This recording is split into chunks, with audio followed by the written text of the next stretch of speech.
Good evening and welcome to the April 12th, 2022 Village Council meeting. Mayor Barnett could not be with us tonight, so I will be your MC for the evening. Would you please rise and join us in the pledge? I pledge allegiance to the flag of the United States of America and to the republic for which it stands, one nation, under God, indivisible, with liberty and justice for all.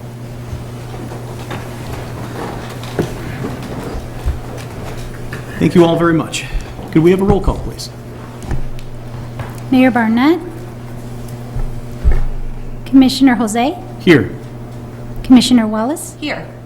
Commissioner Sadowski-Fugit. Here. Commissioner Culvaney. Here. Commissioner Gilmartin. Here. Commissioner Glover. Here. Thank you, Rosa. We have a quorum. Item 3 on our agenda is a proclamation. This is a proclamation with regard to National Public Safety Telecommunicators Week.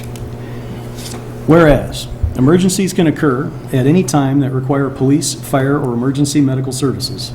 And whereas, when an emergency occurs, the prompt response of police officers, firefighters, and paramedics is critical to the protection of life and preservation of property.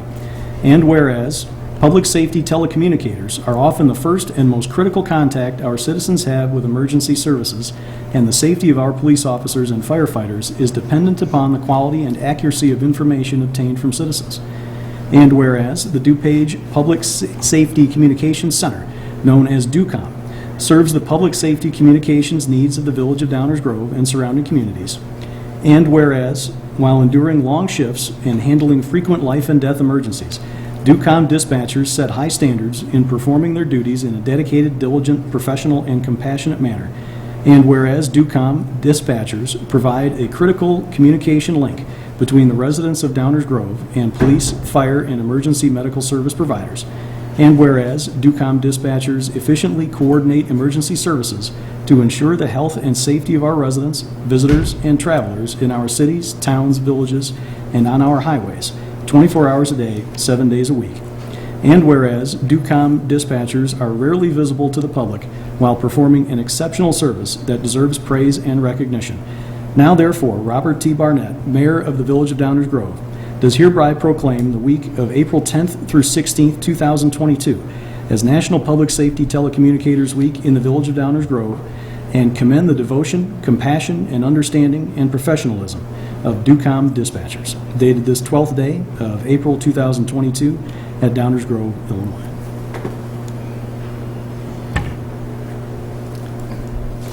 Item 4 on our agenda tonight is a public hearing with regard to the proposed Washington and Curtis Street TIF district. This public hearing will please come to order. This public hearing has been called by the Village Council to consider the approval of a redevelopment plan and project for the designation of a redevelopment project area to be known as the Washington and Curtis Street Redevelopment Project Area, and the adoption of tax increment allocation financing therefore.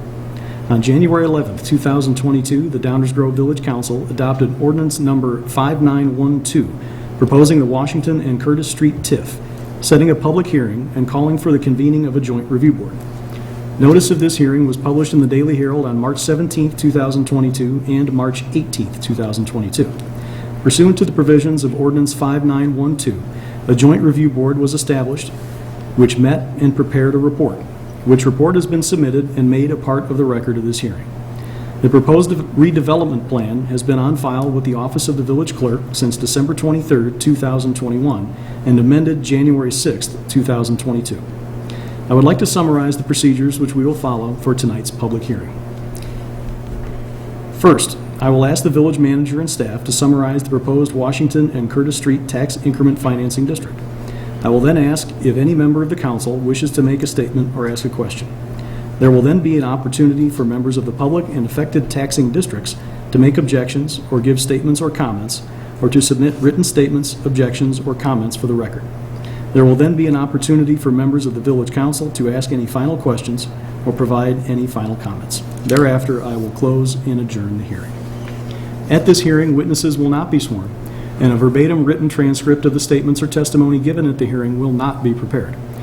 I will now turn the matter over to, well, it says here Dave Fieldman, Village Manager, but I'm going to kick it to Mike Baker, who is the czar of all things facilities. Mr. Baker. Thank you, Mayor Pro Tem Jose. Good evening, members of the council. I'll briefly walk you through some of the highlights of the proposed tax increment financing district. First, I thought I'd just provide some clarification of the processes that we are going through right now related to the facility replacement and sustainability plan. There are two public meeting processes that are really running concurrently, and you can see them shown on the slide, one in green colored font, one in blue. In green, the TIF approval process, for which we have the public hearing this evening.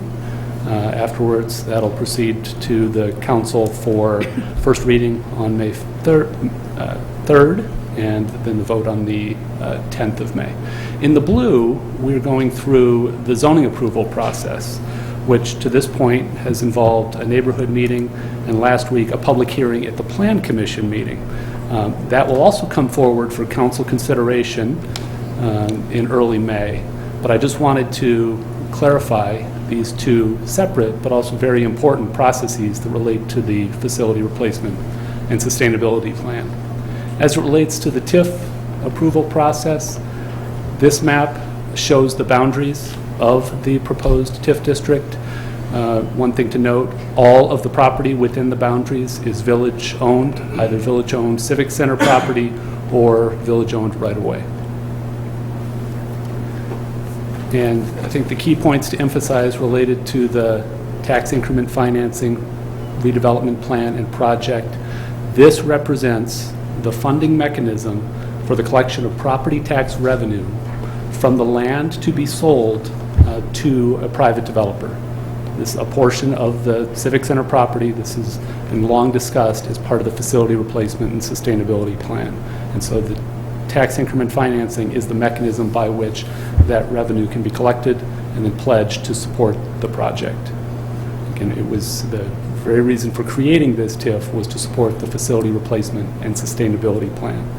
In going through the process, it has been determined that the provisions of the TIF Act are fully complied with, and this was affirmed by the Joint Review Board, which is representatives of overlapping taxing jurisdictions, and along with a public member that met on the 14th of February and unanimously recommended approval of the redevelopment plan and project. That concludes my presentation. Happy to answer any questions. Thank you, Mr. Baker. Any comments or questions from the council? Commissioner Culvey? Yeah, just one quick comment. There were a lot of elements that went into this decision of the new facility being located here. One of them that was very prominent was our ability to create TIF for funding purposes, which we've used in other places for very important things, and we've used it judiciously. That's my comment. Thank you. Thank you. Any other comments? All right. Any members of the public or representatives of local taxing districts that would like to make a statement?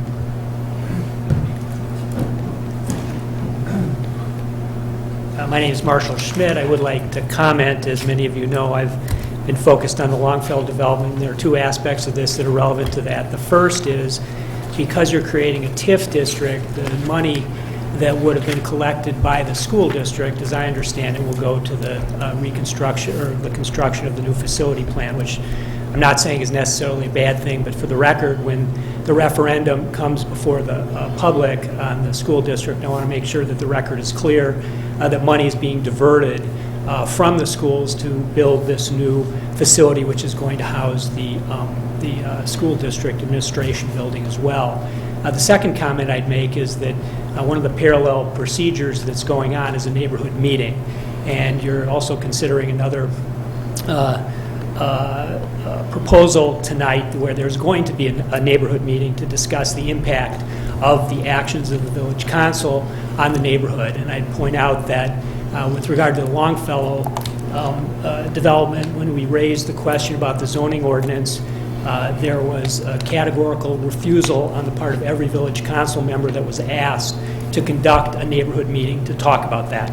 So I think there's an incongruity there, a contradiction, and I think it's good to have neighborhood meetings, and it's good that you're having neighborhood meetings. It was bad that you didn't have one for Longfellow. Thank you. Thank you. Any other members of the public?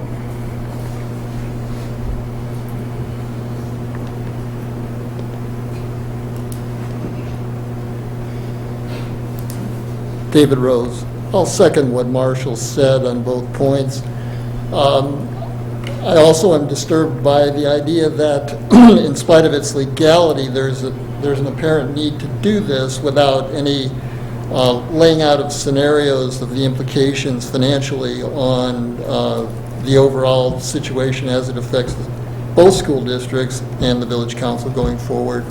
I've said in the past that I think it would be helpful to include information regarding the financial obligations that are going to be incurred by meeting pensions, for example.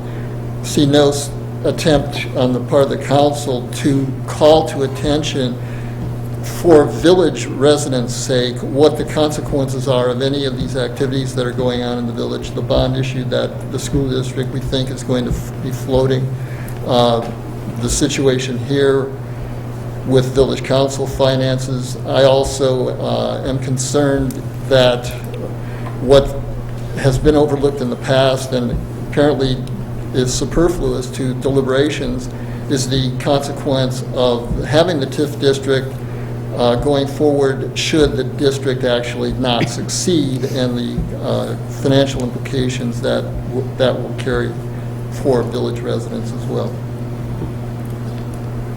Thank you. Any other comments?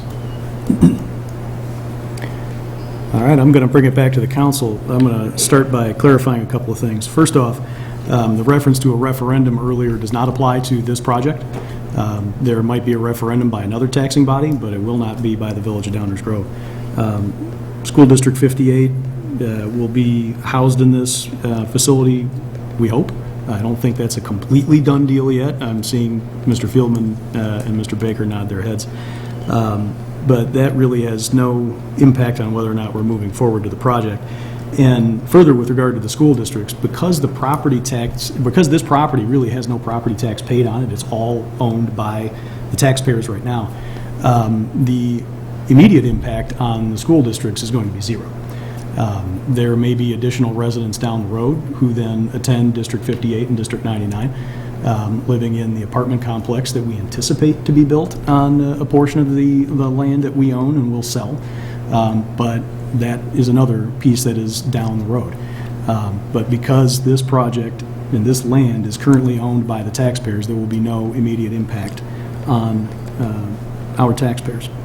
And with regard to pensions, those obligations exist independent of this project, and they are met like clockwork every year by your village. They have been and they will be, and that's not going to change. Any other comments or questions from members of the council? Okay. Hearing none, I will declare this public hearing adjourned. That brings us to item 5. It's not every day that we wait until 7:15 to get all the way to the minutes. May I have a motion with regard to the minutes? Mayor Pro Tem, I move to approve the Village Council meeting minutes from April 5th, 2022 as presented. Second. Any comments, questions, or corrections from the council? Any comments from the public? All those in favor? Aye. Any opposed? The minutes pass unanimously. That brings us to item 6, public comments. The public comment portion of our agenda is an opportunity to address the council on items that are not on the agenda tonight. There will be opportunities to address the council on the items that are on the agenda. We do try to be accommodating, but please remember this is not a debate or a Q&A, but it's an opportunity to speak to all of us. There are a number of other opportunities to do so: remarks, emails, coffee with the council. You can directly email us. We all spend time in person off the dais making ourselves available as much as we can. We ask that you state your name for the record, keep your comments to 5 minutes or less, try to avoid repeating what others have already said, and try to keep your topic to one topic per visit to the podium. With that, any public comments?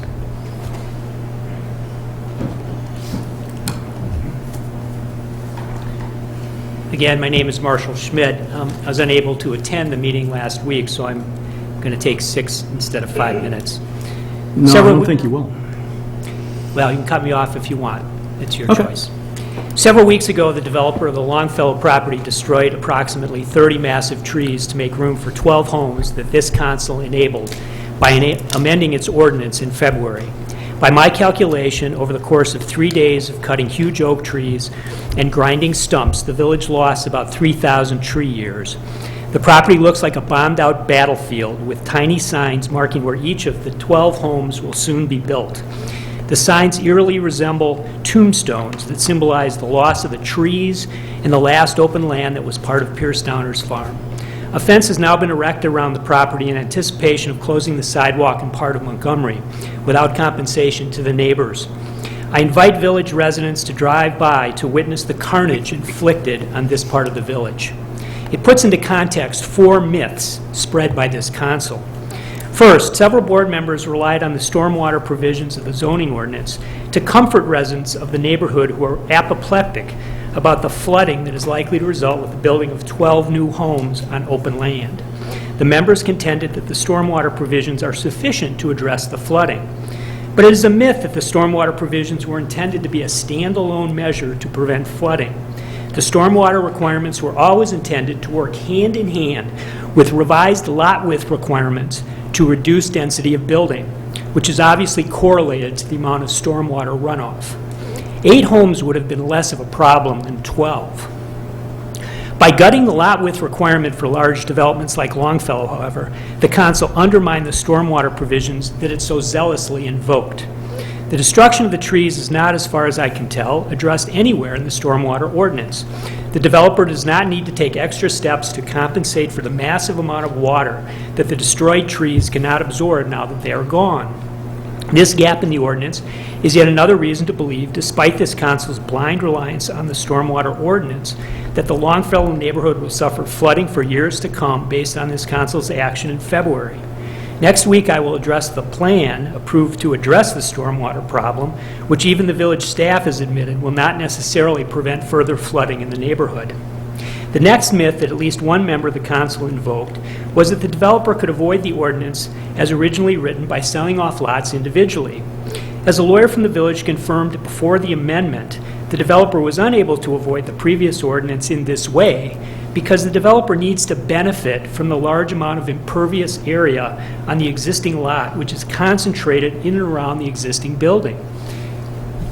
As the common owner of the lots, the developer is given credit for the existing impervious area that he is entitled to spread out over the jointly owned lots. This enables the developer to dramatically reduce the cost of the purported remediation because lots with no impervious space are deemed to have it. Selling the lots off separately would prevent the developer from taking advantage of the credit.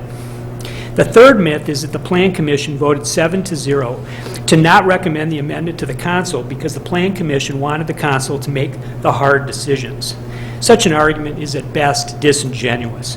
The Plan Commission clearly believed that the proposed amendment was not a routine clarification of an unclear provision. Multiple members of the Plan Commission commented that what was being presented was a change in policy. Indeed, at least one member of the Plan Commission specifically said that the council should determine whether what the staff was saying was the practice was the right policy. So when another member of the council, tonight's Mayor Pro Tem, indignantly pointed out that the council had the power to pass the amendment, he missed the point. No one was challenging the power of the council to amend the ordinance. The point was that the council had the power to determine what the policy should be. The hard decision would have been to review the policy and discuss what it should be. But doing so would have upset the builder and contradicted the village's previous ill-advised advice to prospective bidders. Instead, every member of this council took the easy way out by hiding behind non-existent legislative history of the ordinance and other misinformation. Which leads me to the last myth, namely that the Village Council was powerless to stop or limit the obscene overbuilding that has begun on the Longfellow property. By adopting the amendment, the council shirked its responsibility to enforce its own laws and to honor its commitment to the character and history of the village. Every time they drive by the Longfellow property, the voters of this village need to remember that no resident of the village will ever be able to look out over the last remaining open space that was once part of Pierce Downer's farm. No resident will ever be able to see 40 100-year-old oak trees. That's fine, Mr. Schmidt. Are you really going to cut me off? Yes, sir. All right, I'll be back next week. I look We'll forward to start it. over. Thank you. Thank you. Any other public comment?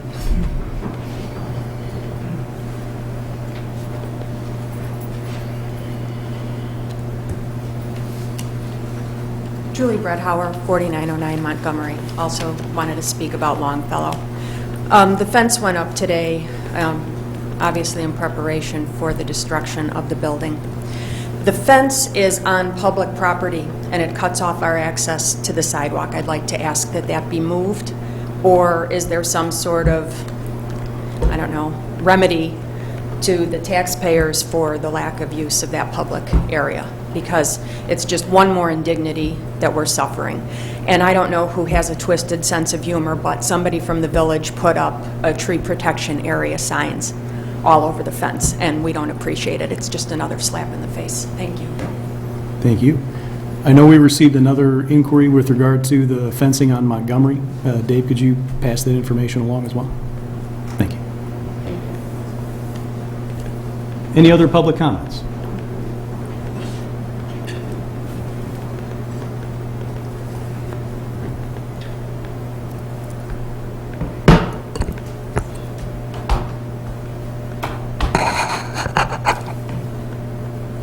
David Rose. Orwellian opposite land has officially arrived in Downers Grove. I refer to the mayor-in-waiting's identification at the last week's meeting of the Downers Grove Way. He used this phrase to assert council operates exactly opposite to the criticisms justifiably levied against council's actual autocratic way of operating, which is to say, for those living in reality, the Downers Grove Way is more aptly called the Downers Grove Charade, more often than not political theater. Sadly, indeed tragically, Americans have been so bombarded with marketing these past many decades, one is hard-pressed to gauge to what extent any American can understand what constitutes logical thinking based on sound data. So statistically speaking, that a majority sitting on council should display this deficiency is predictable, almost guaranteed. Both sound thinking and good data are expensive, which suggests why they're seen so rarely. In the realm of science, at least in principle, differences of understanding are resolved on the basis of research. However, in the world of politics and government, including here in Downers Grove, differences of understanding are not so much resolved as contested on the basis of power. The distinction between the two realms is not clear-cut, of course, and that research these days is dependent on funding and is thus subject to the biases and predispositions of those holding the purse strings. The problem with data, in other words, is that it can have political impact.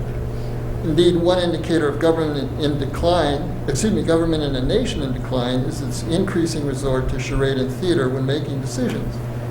In the U.S. these days, government often doesn't collect data when the results are potentially embarrassing or worse, or it collects the data and then buries it, or collects it and then misrepresents or adulterates it. Or if the data doesn't meet the standards set by the objective for which it was collected, the standard is lowered. Or data collected on the cheap or by others is then used to draw conclusions unsupported by the data if one actually bothered to look closely. I suspect if one bothered to look in Downers Grove, one would find examples of each of these. To me, a most straightforward and long-standing example of the charade is the EDC and its reports.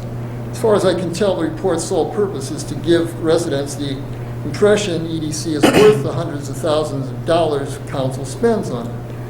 It's been a marketing operation whose measure of performance is wins, defined as businesses coming to operate within Downers Grove.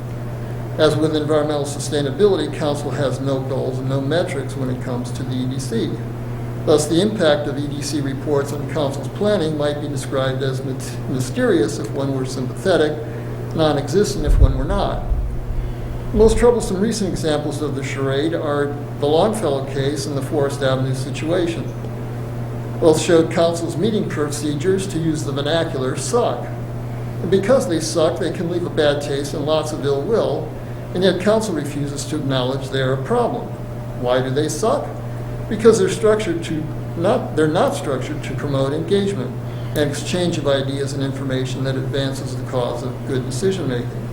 Instead, during council meetings, we have two distinct sessions of speaking on an item, public comment followed by council, if council speaks at all. And council limits the amount of time any single individual from public is allowed to speak, regardless of the subject matter, the complexity, and the work effort and expertise the individual brings to the issue, as we saw again this evening. We're neighbors, the mayor pleads. Really? Good neighbors don't act so imperiously. How tone deaf can you get? For council to claim we're listening rings hollow when council is unwilling to engage and unable to explain why its choice is superior to each of other possibilities. Absent these, the choice is no more than a coin flip or manifestation of vindictiveness or cronyism. Council clearly wasn't listening on Longfellow, duplicating District 58's shabby treatment of public input. Then again, why bother listening when the die is cast? That fact was conveyed implicitly by canceling CWCs, the COVID surge being opportune as an excuse, then by the insultingly innocuous questions council asked at the first reading, finally confirmed with the actual vote. The unanimous vote on the ordinance wasn't due to corruption, council claims. Given the state's vaunted history, such claims hardly constitutes proof. Show me the data. Indeed, last week, the mayor in waiting admitted that Downers Grove Way is in fact the Downers Grove charade, where he asserted he doesn't believe in passing laws the village has no intention of enforcing, such as the speed limit change on Forest Council path. Why have speed limits at all? Apparently, the mayor in waiting has had a change of heart from years ago when the lot width ordinance was approved. The village hasn't been enforcing that one either, or so staff asserted, when it proposed the ordinance's language be changed to match its purported intent. The change required, once people complained about the village not enforcing it as written vis-a-vis the Longfellow property. The ordinance's language didn't need to be changed, council said, but then changed it anyway. So laws and ordinance mean what they say, except when they don't, and only council knows which is which and when it's one and not the other. The Downers Grove Hey, Way, David. Lewis Carroll meets David. George Orwell. Thank you.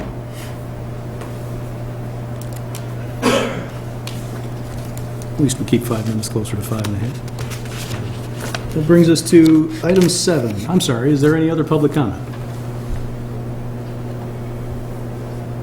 Okay, that brings us to item 7, the mayor's report. Mayor Barnett has not given me anything to report out, and I don't have any other report. Item 8 is our consent agenda. Is there a motion on the consent agenda? Mayor Pro Tem, I move that the council adopt the consent agenda as presented. Second. Is there any public comment on the consent agenda? Hearing none, could I have a roll call, please? Commissioner Wallace? Aye. Commissioner Sadowski-Fugit? Aye. Commissioner Glover? Aye. Commissioner Gilmartin? Aye. Commissioner Colavani? Aye. Mayor Pro Tem.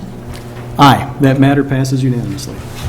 We have one item on our active agenda tonight with regard to 5240 Lyman Avenue. May I have a motion, please? Mayor Pro Tem, I move that the council adopt an ordinance authorizing a special use to construct an accessory structure before the principal structure is constructed at 5240 Lyman Avenue as presented. Second. Any public comment on the active agenda item? So believe it or not, this does not relate to Longfellow, but it does relate to my own personal situation. None of you were on the council at the time, but we built a gazebo on our lot next door, and we were forced to get a special use, and we did. And what I'd ask, and it's rhetorical because I understand this isn't a question and answer period, but we were required in that special use to enter into a written agreement, a written special use agreement, in which we were obligated to record the special use against the lot, and we are required, if we sell the lot without a principal residence on it, that the gazebo needs to be torn down. And I just want to make sure that that is the procedure that's being followed here. And if it is, I'm obviously very sympathetic to this homeowner and would encourage you to grant the special use as long as it's uniform. Thank you. Thank you. I am scrolling through the packet, but I don't recall seeing the answers. It's in there. It's in there. It's in there, yeah. Thank you. Any other public comment? I'll bring it up to the council. Any comments or questions from members of the council? I have a question for Mr. staff. Colavini? If the homeowner were to consolidate that lot, both two lots, this would not require special use for the addition of a gazebo? That is correct. Okay, thank you. Any other comments? May I have a roll call, please? Commissioner Wallace? Aye. Commissioner Sadowski-Fugit? Aye. Commissioner Glover? Aye. Commissioner Gilmartin? Aye. Commissioner Colavani? Aye. Mayor Pro Tem Jose? Aye. That matter passes unanimously. That concludes our active agenda and brings us to our first reading. This is the portion of the meeting where we sort of workshop items for the first time or occasionally the second time and have discussion, and they will come back for a vote at a future meeting, but there will not be a formal vote tonight. With that, I will turn it over to our village manager, Dave Fieldman. Thank you, Mayor Pro Tem Jose. Just one item on tonight's first reading agenda. It's consideration of a sidewalk on Blodgett Avenue. Here to provide background information on this item is our Public Works Director, Andy Sikich. Thank you, Dave. Good evening. Tonight I'll be presenting a proposed sidewalk on Blodgett Avenue in the Fairmount O'Neill School neighborhood, which is part of the District 58 sidewalk plan that was prepared last year. I'll start with a little bit of a refresher and some background on this program. For 30 years, the village had a policy of constructing sidewalks on one side of every street. As a result, all schools are served by sidewalks on at least one side of the surrounding streets. These existing sidewalks were generally constructed on the side of the street with the fewest neighborhood impacts. In 2021, Village Council approved a 4-year plan for the construction of sidewalks near District 58 schools. This plan includes 5 sidewalk segments near 4 different school campuses, which are to be considered as standalone projects over a period of 4 years. Each segment will be further evaluated for specific neighborhood trade-offs prior to construction, and this plan has been supported by District 58 staff. The FY22 budget includes $200,000 for construction of this year's proposed segment. The first segment considered as part of this plan was in the Kingsley neighborhood on Norfolk Street and was constructed last year. The second proposed segment to be considered under this plan is in the Fairmount O'Neill neighborhood along the east side of Blodgett Avenue from 59th to 61st. On this slide, you can see a map of the general project location. When we design sidewalks, there are a lot of factors that we need to consider. And they all work to shape the sidewalk where it is placed, and they can often limit some of our options. So you can see the factors listed here that we've discussed in the past. With all sidewalk projects, there are neighborhood trade-offs that need to be weighed. The project being considered this evening has one primary neighborhood trade-off to consider, which is the preservation of existing trees. This slide depicts a graphic representation of the public right-of-way. Generally, the village's street rights-of-way are about 66 feet across, or roughly 33 feet from the center of the road. In this case, that leaves us about 19 feet from the back of the curb to the right-of-way line. You'll hear us refer to this area as the Parkway. And this is the public property that the village generally has to work with for our sidewalk projects. Staff is proposing that this sidewalk segment be constructed in what we would call the standard location for a sidewalk. It is generally 1 foot off the property line, just inside the right-of-way, approximately 13 feet from the road edge. And in this case, for both proposed blocks of sidewalk, staff is estimating that this option would require the removal of between 3 and 8 existing parkway trees. It would require minimal modifications to the existing drainage system. It would not require any easements, It would likely need to be meandered around one tree that is on private property, and it may require some retaining walls in order to avoid grading on private property. We estimate that the total cost for both blocks would be about $190,000. On the next two slides, and these are also in the packet, you can see a conceptual layout of the proposed sidewalk along with the anticipated impacts to existing parkway trees. The red trees indicate trees that will almost definitely need to be removed, and the yellow trees are those that could possibly need to be removed. Staff will need to perform final design in order to more specifically define which trees need to be removed. Just as we did with Norfolk, though, last year, staff will also work with the contractor to determine if any of these trees can be saved. This slide shows the block between 59th and 60th Street. And then this slide here is the block between 60th and 61st.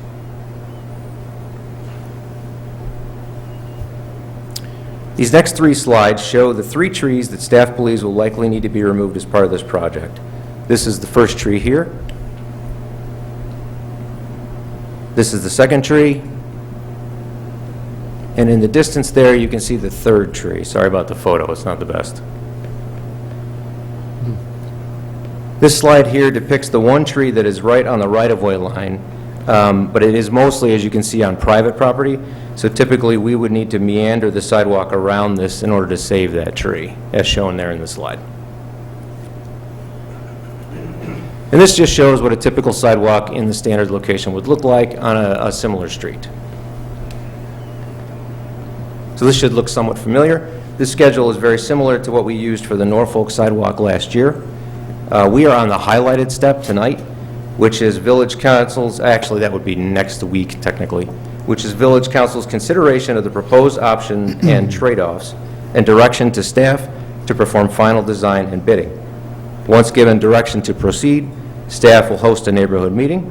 We will perform final design and obtain bids. We anticipate that we will present the low bid to council in June for consideration, with construction to follow ideally over this summer when school is out. And with that, I will open it up to any questions. Thank you, Mr. Sikich.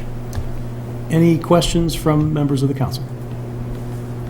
Commissioner Salsky-Fury. No questions, just a comment. I am really happy to see that there's minimal tree impacts. I'm really hoping we can get closer to that 3 than the 8, but I know that, we can't make that decision now.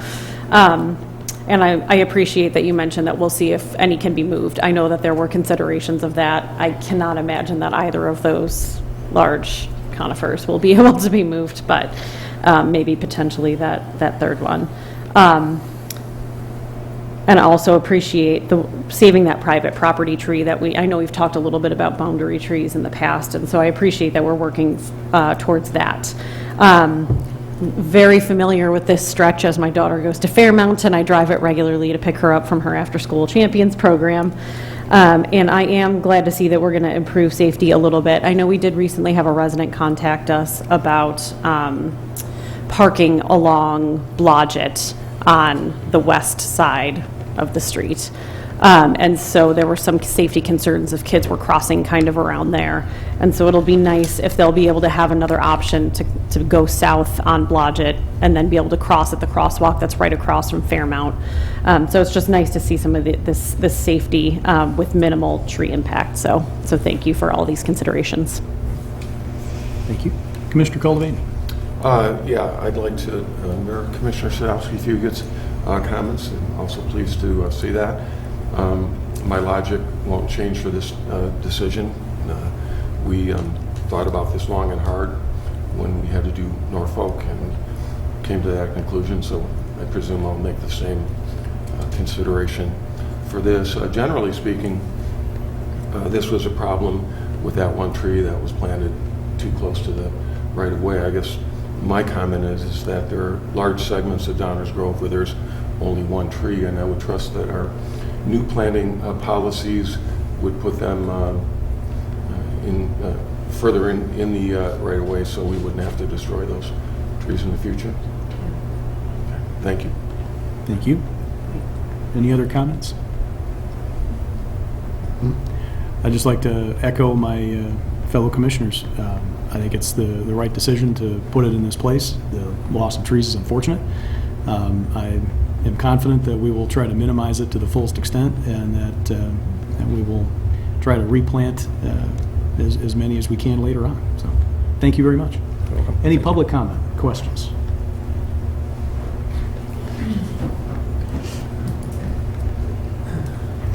Marshall Schmidt, I have three points. The first is that obviously sidewalks around schools are great. And having served on the school board, it's critical that we protect the safety of the kids, and this is a very good policy and a very good plan.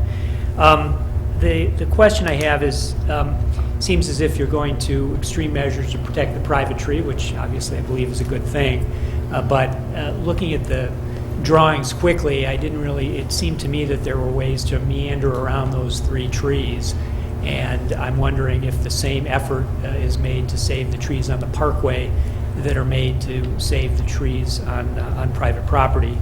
And then the last point is the one I raised earlier, which is you're going to have a neighborhood meeting about this. You're obviously listening to the neighborhood with their concerns on these various things.